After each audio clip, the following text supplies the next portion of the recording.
Welcome back to the Football Tribe YouTube channel. Robert Kesakos is your usual suspect once again.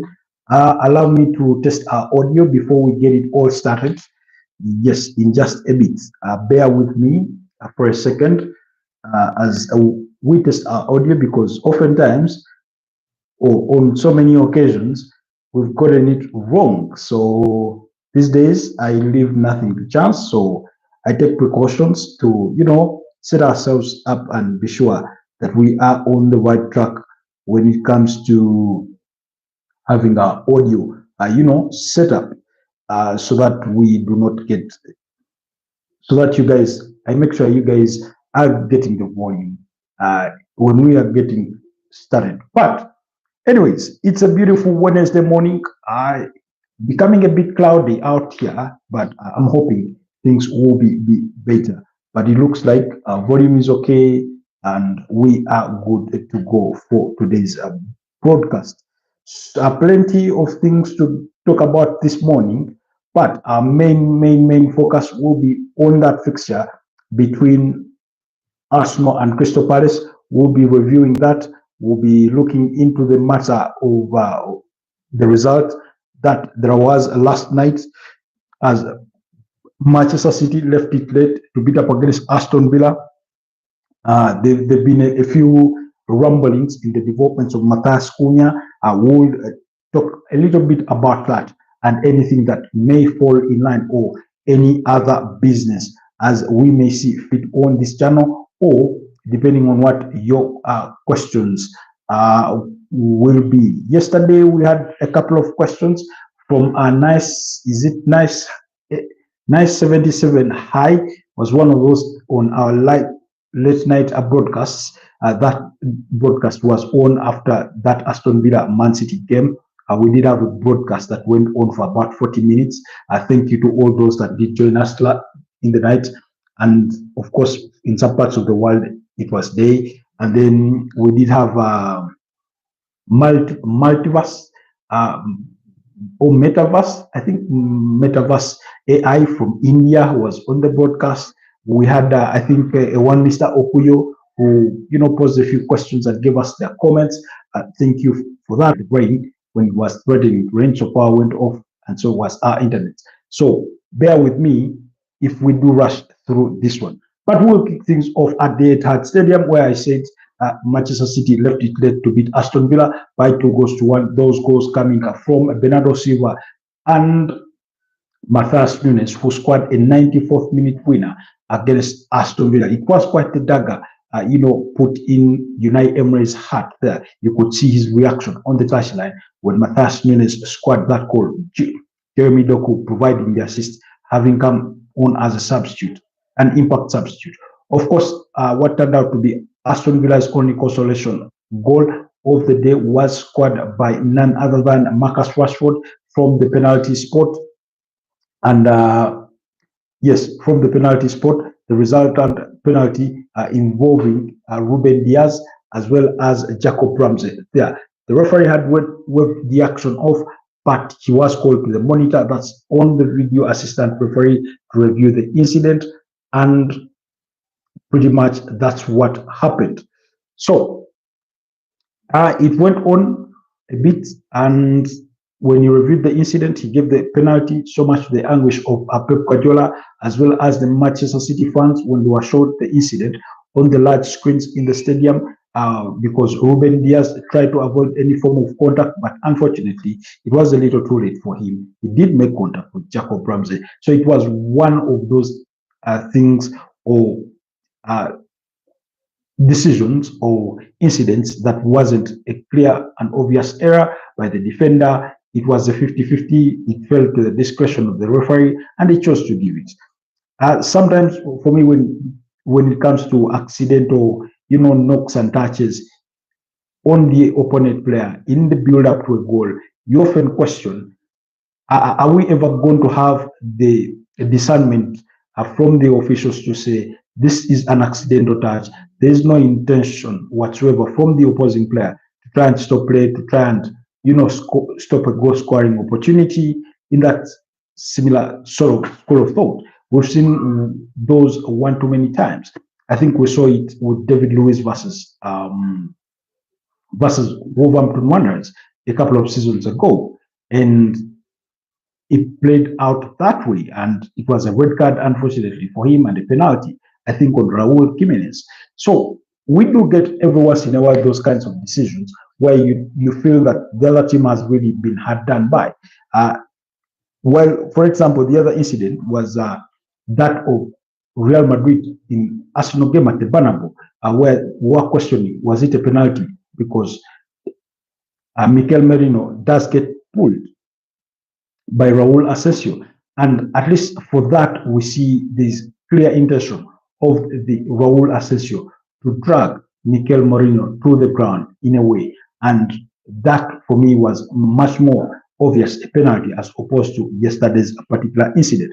But anyway, the result means that Manchester City took another stride in pursuit of European football next season for what has so far not been a very great season for them, but they took a very, very, monumental stride in that effort with that victory, because it sent them third on the Premier League table, a place they had not been to since mid-November. So that is quite telling for us of how bad or how short Man City have fallen of their own high standards that they've set up for themselves in previous years. So they moved third on 61 points, just a point ahead of Nottingham Forest, who on Monday night beat up against Tottenham Hotspurs by a similar scoreline of 2-1.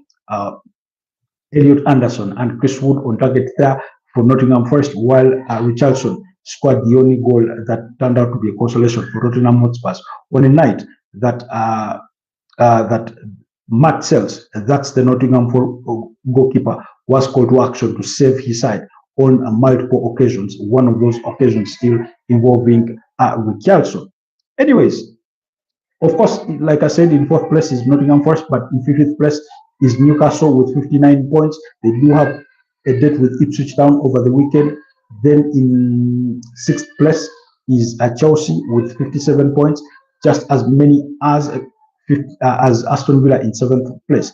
Now, of course, these Chelsea and Newcastle and Nottingham Forest do have games in hand, because that yesterday between Man City and Aston Villa was match day 34, while the others have only stopped at match day 33. For those of you that are wondering why we do have a Premier League action midway this week for just two games involving finals, Man City will be up against Nottingham Forest, while Aston Villa do have a date with Crystal Palace. Now, Crystal Palace had been the last team to beat up against Aston Villa, I think by 4-1, for as far as I can remember, in the Premier League.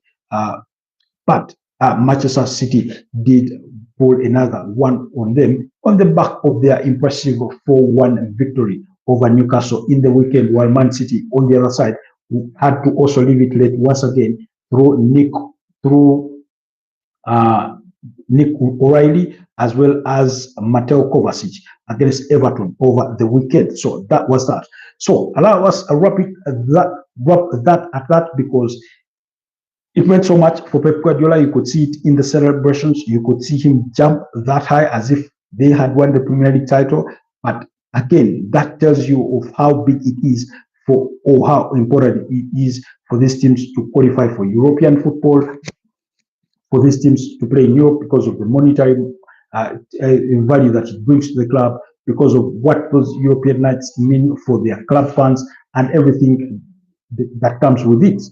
Then, moving forward, before we get into that Arsenal Crystal Palace fixture, I wanted us to say something about Matthias Cunha, because there's been a development that now there seems to be a disparity in what's being quoted as his buyout clause at Wolverhampton Wanderers. Yesterday, we did speak about £62.5 million. That's according to Fabrizio Romano, although according to Sky Sport, that fee could be in the region of £64 million.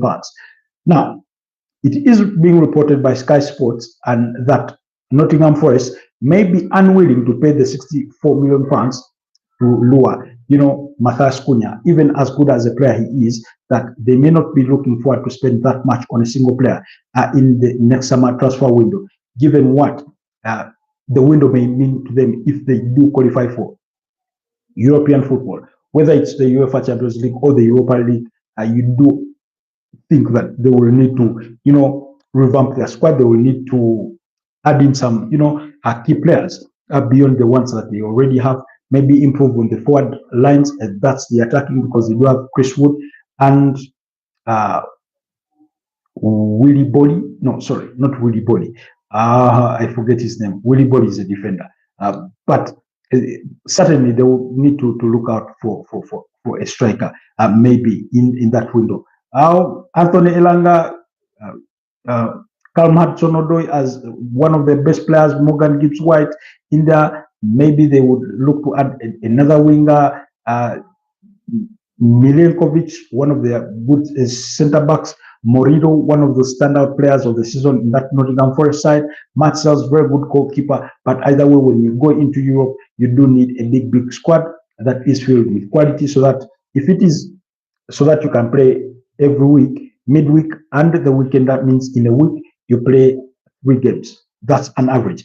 If it's the UEFA Europa League, then you do know that your games do come on Thursday, and usually you have a day's rest or 2 at most for you to get into another match day. And so you can imagine what that would again mean for them in Nottingham Forest. So while Nottingham Forest could pull out of the race for Matthias Cunha, of course it's not clear cut, but there are, of course, of other clubs that would be interested in the services of Matthias Cunha beyond Manchester United, like we spoke about yesterday. I told you about the interest from Arsenal, there's interest from Newcastle, there's interest from Aston Villa, there's interest from Chelsea. So clearly he's attracting a lot of attention from all those top Premier League clubs, as well as the Saudi Pro League, who are looking now to add quality to their respective sides there. So that's another important development that I thought we should discuss before moving into that preview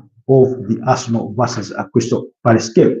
Now, Arsenal versus Crystal Palace at the Emirates Stadium. Where do we begin things off? Because we do know for a fact that Arsenal will be out with some players. Bukayo Saka is a bit of a doubt for this one, but Mikel Arteta did say that he does have a chance to feature in the matchday squad.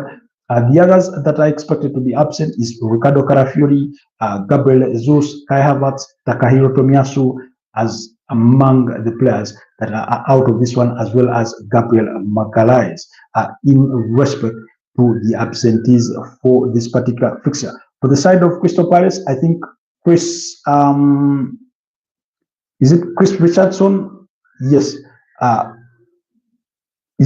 Yes, Chris Richardson will be absent, serving suspension, having received a red card in their goalless draw over the weekend against Bournemouth, while Chadi Wright will be also out injured, as well as Cheick Diakore. Some of those the long-term absentees for Oliver Glasner's side in that respect. In addition, for Arsenal, Jorginho is also still absent through that chest injury that he suffered during that game, that 1-1 draw against Brentford there. So that's as far as the team news is concerned. Asked whether he will be making so many changes to his side, Oliver Glasner did insist that he won't be making a first 11 overhaul in preparation for that crucial tie against Aston Villa in the semi-finals of the FA Cup at Wembley Stadium. But he did acknowledge that he could make maybe 2 or 3 changes in his side in sort of preparation for that weekend game, because we all know that weekend game against Aston Villa is much more important as compared to this game against Arsenal, even though it's a London derby. Bear in mind that Arsenal have really dominated London derbies in recent times. Their loss in recent times coming against West Ham in February by a 0-0 that goal scored by Gerard Boyd. But when it comes to versus Crystal Palace, they've beaten them in the last 6 meetings consecutively, 5 of those in the Premier League, in which they've scored 15 goals and conceded just 5, including a 5-1 victory in one of those fixtures, and a 5-0 in the other, a 3-2 victory in there, a 1-0 victory. Unfortunately, Arsenal have only managed to keep 2 clean sheets out of those last 5 fixtures. So it clearly tells you that both teams are oftentimes capable of scoring in each other's back of the net. Eddie Nketiah, could he come back to haunt Arsenal? We all know he left Arsenal last summer to join Crystal Palace in a deal that was believed to be about 25 million pounds or thereabout, and that kind of thing. So really, it is expected that you could start ahead of their star player in Joan Felipe Mateta, who has 13 Premier League goals to his name, more than any player in the two squads, because Arsenal's Kai Havertz, whose season kind of retired at the 30 of 9, will be absent in this particular fixture. Bukayo Saka does lead the assists tally in comparison to the two squads, with still at 10. He's not added on ever since he returned from injury in respect to the Premier League. So the last 5, Arsenal won the first leg by 5 goals to 1, but last season managed to beat Crystal Palace home and away 5-0 and 1-0 at Selhurst Park. So clearly, there's a lot of encouragement that Arsenal can go to Crystal Palace, can go to the Emirates Stadium and beat up against Crystal Palace, a fixture that Leandro Trossard does seem to love scoring in. And remember, over the weekend, Mikel Arteta started testing out, perhaps prepping for that Paris Saint-Germain game that does come on April 29th. How? Because he did field Declan Rice, Mikel Merino, and Martin Odegaard in that midfield, and then a forward 3 of Leandro Trossard as the number 9, squad abreast against Ipswich Town, and then Bukayo Saka on one side and Gabriel Martinelli on the other side. So that's all for us to think about. In regards to their recent form in the last 5 fixtures in the Premier League, Arsenal have not lost in the last 5, winning 3 fixtures and drawing 2, those coming up against Everton and Brentford in 1-1 draws, while the other victories have come against Fulham 2-1 and Chelsea 1-0, while they did beat up against Ipswich by 4 goals to 0 over the weekend. For Crystal Palace, things have not looked rosy because they've recorded just 1 win in the last 5. That was the victory against Brighton 2-1. They've recorded 2 losses and 2 draws. The draws coming up against Southampton 1-1, and over the weekend in a goalless draw against FC Bournemouth, in which they were down to 10 men following that Chris Richardson red card that they did suffer. The losses did come to Newcastle and Manchester City, in which they conceded a combined total of 10 goals, Newcastle beating them by 5 goals to 0, while Man City did beat them by 5 goals to 2. Man City had to come from 2 goals down to win that one. A game in which Kevin De Bruyne put on quite an incredible performance on the day as Man City, including scoring a spectacular free kick that made the game 2-1 at the time. So the fixture in itself is one that I do expect Arsenal to win. They need to keep that winning momentum because when you look at all competitions, they beat up against Real Madrid home and away, but in the Premier League they had stumbled with those 2 draws. In fact, when you extend it a little backward, you'll find another draw against Manchester United, 1-1 draw, that kind of thing. So they need to keep this winning momentum that you won against Real Madrid, beaten up against Ipswich, beat up against Crystal Palace. Put yourself in better position and better mood, a better feeling ahead of that very crucial fixture against Paris Saint-Germain. I did see Luis Enrique in speaking about this Arsenal fixture. They did have a game last night, I think, in which they did play Nantes. Yes, I think they played Nantes in yesterday's fixture in the French League 1. I do not think they will have any games between in the weekend, but that game ended in a 1-1 draw. I do suspect that I didn't watch that game, but I do know for a fact that there were a few changes. There was Lucas Berardo in defense with Marquinhos, Warren Emery at right back, Nuno Mendes at left back, Fabian Ruiz, Vitinha, and João Neves completed the midfield, while Kivicha Kvaratskhelia, Ousmane Dembele, and Lee Kan-in did complete the forward line. So you can see that Desire Doué was not in that. What's his name? It is slipping my mind. The Bakolas were not in that usually play in that team, or Akraf Hakimi. And anyways, but yes, I was looking at I was looking for the comments from Luis Enrique when he was asked about what changes he will be making in preparation for that Arsenal fixture, and he said they will basically prepare themselves the same way. And we will speak that. Yes, here were his comments there. PSG manager Luis Enrique, when asked on how his team will prepare to take on Arsenal, remember that game is next week.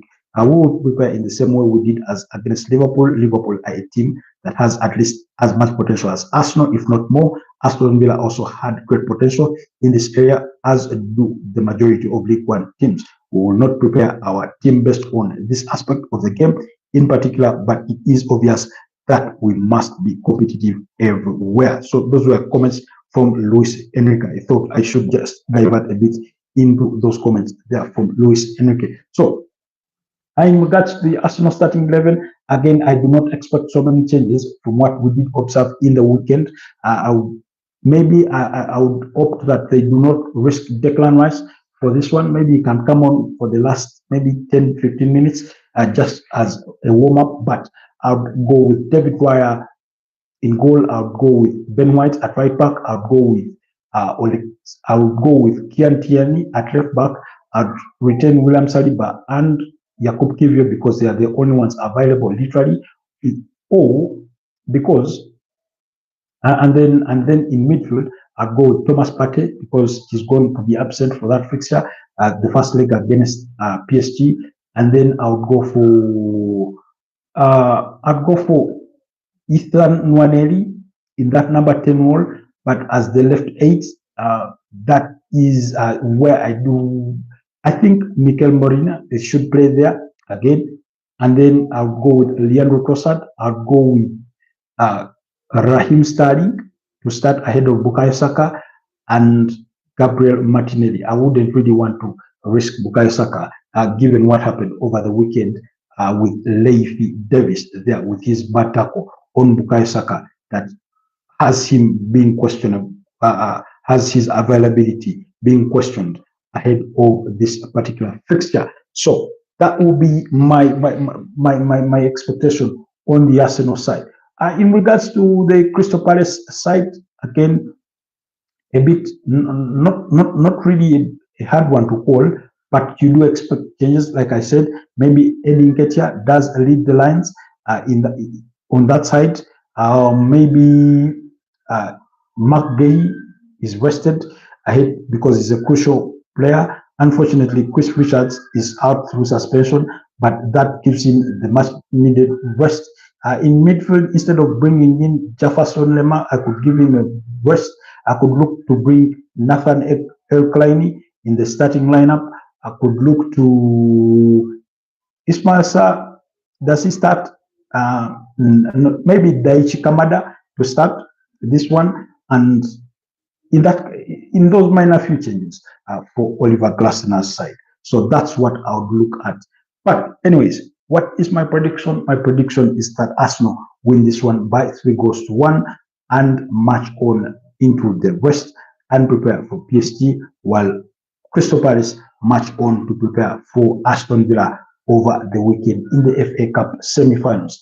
Thank you to those that managed to join us for today's broadcast. Tomorrow we will try to come much earlier than we did come today and see how things will have gone. But should time allow us, should power allow us, you never know these things, we may do a live broadcast in the night, in the aftermath of that Arsenal game. Whether Arsenal do win or whether they do lose, we will still do the broadcast and let you know what our thoughts would have been or what would have made of the fixture if we have the opportunity to make that happen. So keep it locked on the Football Tribe UG channel and allow me to wish you a wonderful rest of the week and a good day, because it's 25 minutes on our clock for today's broadcast. So allow me end it here. Like I said, we intended to keep this one shorter than the previous ones that we've done because it's threatening to rain here. You never know what will happen.